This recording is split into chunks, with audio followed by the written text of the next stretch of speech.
thank you very much. We have interesting questions, or I have an interesting question that I want you to help me with, because in Denmark we are discussing what kind of assessment tools should we use for paramedics in the pre-hospital setting, and you have various experience and maybe a preference.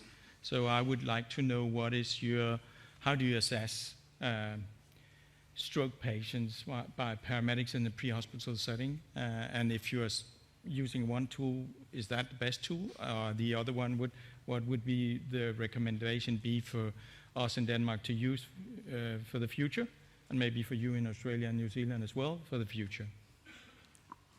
So we heard this morning that education and also awareness is very important. So, and we are discussing citizens, population. We are also discussing dispatchers, but here we are discussing paramedics, the use of assessment tool there in that setting. Please, anyone who will give their say, have their say. Freddie, thank you very much, and I think it's a very worthwhile discussion that we can certainly have today. And when we were discussing this around lunchtime as to how we would approach this, it became apparent to me that in fact there are really two questions here that we need to consider. One is around the assessment of stroke in the field, but what is perhaps driving us a little more these days is not just the assessment of stroke, but it's also the assessment of stroke patients who may have what we call LVO, or large vessel occlusion.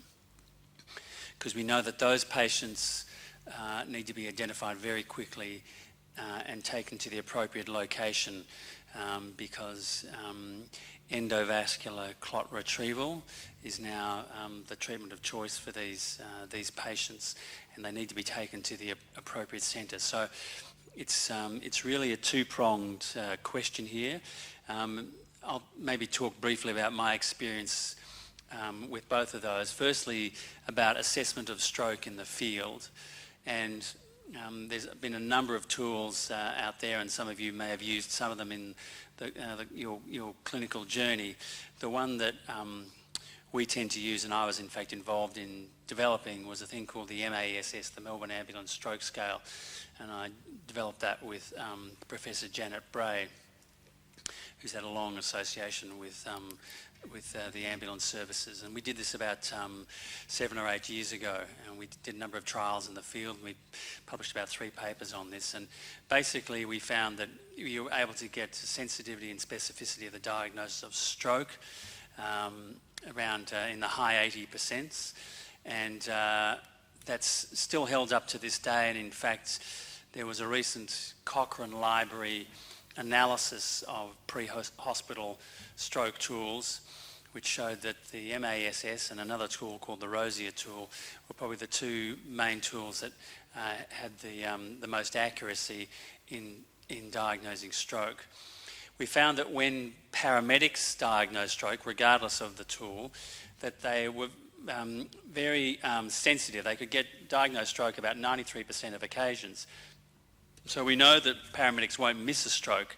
The problem really was around getting the specificity of it, and the specificity of a, if you like, a raw paramedic diagnosis was not as great, and that's why obviously these tools have come into play. We can perhaps talk more about which elements of a stroke tool may be useful as we go along in this discussion. But certainly there are many tools out there that are of great value. So if anyone is really interested in this field, I'd recommend reading the recent Cochrane Library publication around that.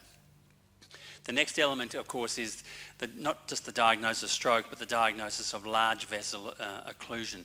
And there's now many tools that are being used to diagnose that. We use a tool called Act Fast, which we can maybe talk about. I know in Perth, Dash is using the RACE tool, which I think was developed in Barcelona, also very good. But the key thing is that these tools are more advanced again. It's not just about diagnosing stroke, it's about diagnosing what type of stroke this patient has. And the interesting thing about these tools is that, of course, we're not doing a scan in the back of the ambulance in the vast majority of ambulances, except the only stroke ambulance in Melbourne.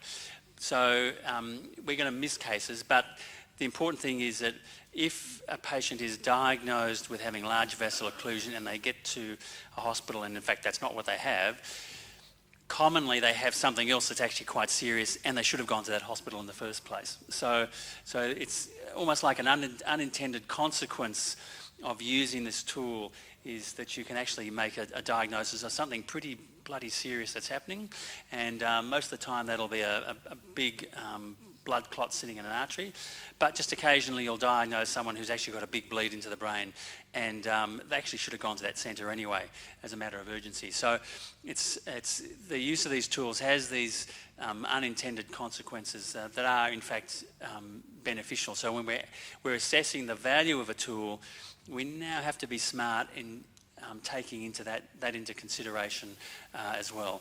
And maybe as we go through we can talk about different elements of the tool and maybe get some feedback from the audience as to what their preference is, but I think that was just my brief overview of where we're up to. You called it brief. It seems that the problem is more complex actually than what I've tried to make it, but you had more aspects into that. Let's have some other views on best assessment tool for paramedics. Yes, thanks, Chris. I think my focus is very much with the paramedics. I'm sure yours is as well. But I think simplicity comes in. And I think looking at the number of points that you have to look at for each of the scales is quite significant. So if you take Rosier, I think that's about 7 points. I've used that in the emergency department. And I think that's lumpy. I don't think that is really practicable for ambulance staff. I think one advantage of the FAST, it's a traditional tool of course, is that it's still very sensitive. It may result in overdiagnosis, but it does mean that there's a low likelihood of missing a stroke, which as an initial triage tool I think still holds merit. The MAS, the Melbourne score, I haven't got experience of, but that also looks quite favourable. The Cochrane review and other documents also advocate the Cincinnati tool, but that is also really quite similar to the FAST tool with regard to what is assessed. So I think as a general screening tool, I'm comfortable with the FAST tool as an initial screen. And then as we move forward from that, as you will appreciate in our locality, I would be looking really for input from the neurologist via telestroke and applying a more detailed assessment of the patient in transit, which would augment basically FAST and then help with diagnosis of potential large vessel obstruction. So that would be my approach, really. Thank you. Please. I'm Darshan Ghee. I'm a neurologist. I'm based in Perth, and Chris is absolutely right that we've had a once-in-a-generation leap in stroke care by this endovascular treatment, and that has brought in change in the infrastructure across cities, and the center of that change is actually paramedic, because we've been able to treat, we can overnight change things in a hospital. A good article comes out, we can actually give a new treatment the next day if it's available in the hospital, but to get the patient to the right hospital is what you do, and that's why this has really changed the whole systems around the world, and that's why the pre-hospital stroke triage is now a very hot topic in this world. And also, Chris said that there are a number of scores available. Last time when I looked, there were 35 scores available across the world. And it can be as simple as FAST, which is a qualitative score for diagnosis of stroke, but there's been studies which have shown that if all the components of FAST are actually positive, then it is actually quite suggestive of large vessel occlusion. Or if you add one more component to FAST, like GFAST, for example, the gaze deviation, then it increases the sensitivity even more for picking up the large vessel occlusion. So at one end of the spectrum, you can blend it into what's already working and what's sort of a one score for diagnosing stroke, and also a quantitative score for a severity of stroke. But on the other hand, the NIHSS, which Chris said is absolutely the gold standard, and it is it is a large score, and it is something that is validated more in emergency setting rather than pre-emergency. But an abbreviated forms of that has been used. For example, John Hunter uses the NIHSS 8. RACE is also an abbreviated form of the NIHSS, and there are others, that the CSTAT, which is Cincinnati, or the labs such as the Los Angeles score, are also derived from the NIHSS to make it more simplistic. So there are lots of tools available, and I can tell you that the best tool that we can devise is something which is simple, which can diagnose both anterior and posterior circulation strokes, or reproducible, has a good inter-rater reliability, can also has a high sensitivity and specificity, and can be validated in the emergency settings. But the most importantly, it is linked with a good patient outcomes. And to be honest, at the moment we don't have a score like that, and that's not because the scores are imperfect, because stroke is a very heterogeneous disease. So I think there's a lot of variety in presentation, and that's why the high 80s is a really good target. And when we did our study in Perth to look at whether we can achieve that with RACE, we found that retrospective analysis did show just high 70s sort of specificity and early 70s sort of sensitivity, and that's why we're implementing it.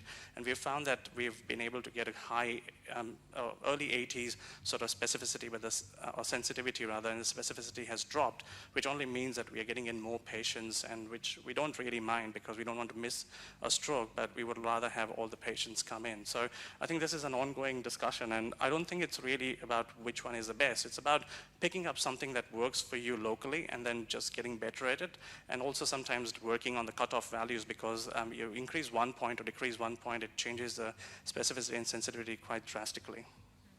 So it gets more complicated. I'm going to be a bit antagonistic here and say I think actually we should be going for which one is the best, and how do we actually ensure that every patient has access to evidence-based research that backs up which is the best model to use.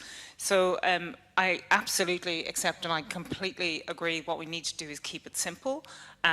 First diagnose the stroke and then diagnose whether it's large vessel occlusion, because time is brain. So if you bring somebody to the wrong hospital, you might be adding another 2 hours to their treatment time at a minimum, and could be much longer if that patient then needs an air transport as well. So I think the first thing is so many tools, they can't all be right. And if we really want to, adopt national training standards for paramedics across the country, surely we should be thinking about national tools to support those so that everybody can do their best. I can't imagine anybody in this room who would say, I'm happy using a tool because it's convenient to me. It may not be the best one in the field, but I think it's, it's convenient to me. I think we should be saying we want to use the best tools in Australia. We have the biggest geographical challenges, the biggest population disbursement. We actually need to save time at every single opportunity. So the faster we can diagnose and the faster we can treat those patients, the better patient outcomes. And I believe that's what everybody in this room wants. So I think we need more direct comparison trials. We need bigger trials to say what is the best tool and how do we implement it consistently. And we've got amazing paramedics. You've got great cooperations across the state, across the states and territories. So why wouldn't you take this on as a challenge? Thank you. So simplicity for the pre-hospital setting is important due to time, but it's also important to have specificity and sensitivity in that kind of patient so that you get the right patient to the hospital. And also, as Chris alluded, that we want to have, if possible, the large vessel occlusion into that for where to go, actually, more precisely. So, and you come up with different suggestions. I need to come back to, I said, I'm going to Australia. We're discussing this. What we agreed in Denmark is we're going to have one assessment tool in the country. We use different. So I say, I'll go and ask the expert in Australia, and I'll bring that information back. So what am I going to say? This is the challenge. This is the challenge. If you look at the Cochrane review and the various other systematic reviews, there isn't consistency. I think there are a lot of weak papers here. There's retrospective stuff. There's stuff that's done from medical records. There are papers by medical staff, and then papers involving data from ambulance staff. And I agree totally. I think we need to coordinate a repeat study which is more comprehensive. I spoke about the LAMS study this morning in the context of what we're doing in Wellington, but in fact I don't know if it's any good. We have included it because we want to find out, and I think that's the spirit that we should adopt. But maybe could you, as you, Sharon, suggested, could you agree on a goal of going for one assessment, common assessment in Australia? Or are we into that NIH problem, not invented here? So we're not going to use it? We have our own? Well, I think Andy's actually hit on the sort of nub of this. We need the data to actually inform practice so that we actually know from the paramedic side all the way through to the emergency side and all the way through to patient outcomes, that we can actually track and monitor which is the best tool. And then we can do these big trials across the country and actually come to an opinion. Why wouldn't Australia lead the rest of the world in this?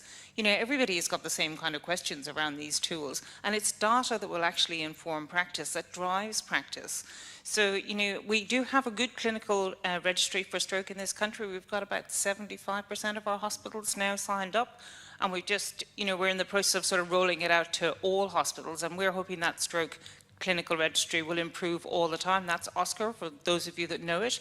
And we are actually extending that out into the pre-hospital phase. If we can actually get data points at all of those critical stages, we can actually have the emphasis on which tool is possibly the best, looking all the way through that care system, right the way through to patient outcomes. And I think that's what we need. We need the data to actually inform practice and then drive change.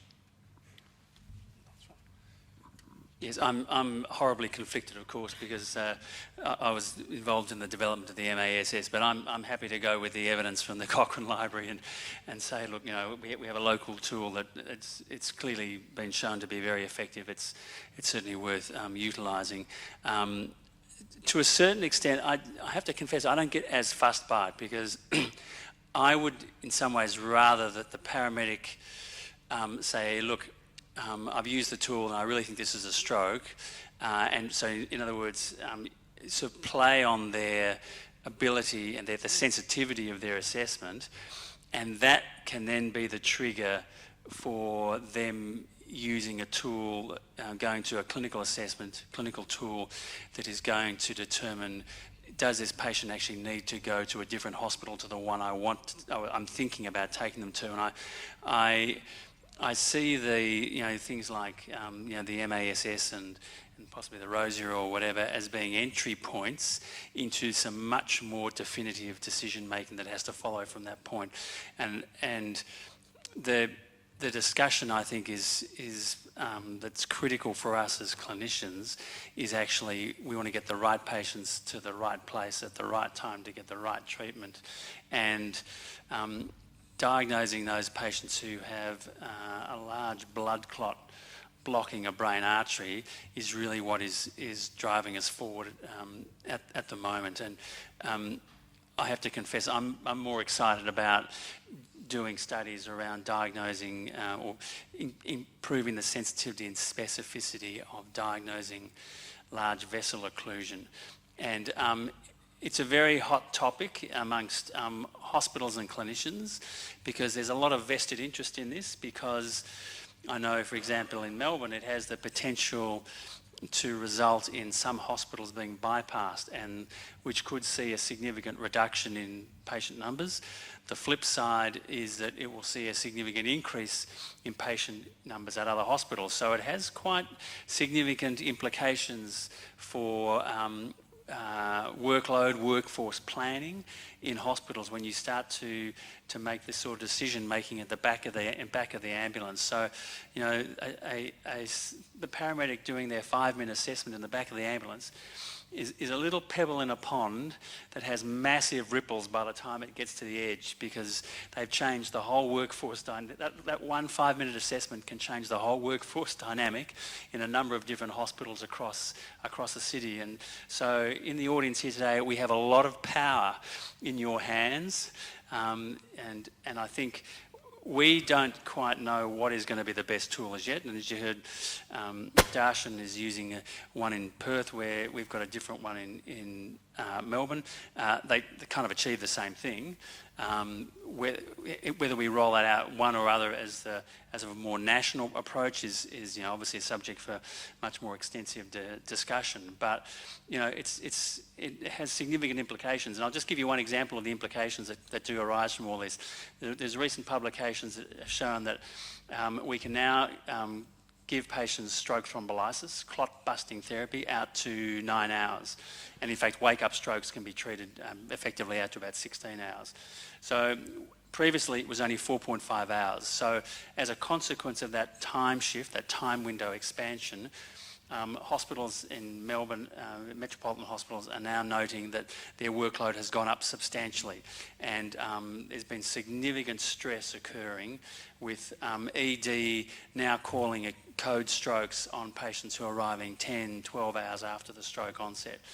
And those patients have to go urgently to the CT scan. They have to have a CT angiogram and a CT perfusion study to look at blood flow, etc., etc. So again, the repercussions of flowing right through the system have been massive on that simple time window shift. And so that plus paramedics now saying, well, this patient's got a large vessel occlusion, they need to go to this particular hospital. I'm sure the same will happen in Copenhagen as well. Yeah, time is running. So I just want to say that the Cochrane review recently showed that it was just 23 or 24 different studies included valid actually assessing, and there was not enough data to come up with with one clear recommendation, though there was this Senatic score there that could be used. But my suggestion would be that you in Australia, you have been doing research in hospital, in critical care units, and in hospital in critical areas. Why don't you come up with that study showing what is the valid pre-hospital scoring for stroke, and the rest of the world will believe you. Because if you can do that in Australia, we think that's right. You have done that before. So, but I know that with you have to work together. The CAA could facilitate that one, and you're the expert, so you could either run different stroke scores and then compare. We need that for the register, or you could agree on one and then test it, and then change it. We're looking forward to that answer, right? Thank you. You set us a challenge. Thank you for the panel. Thank you.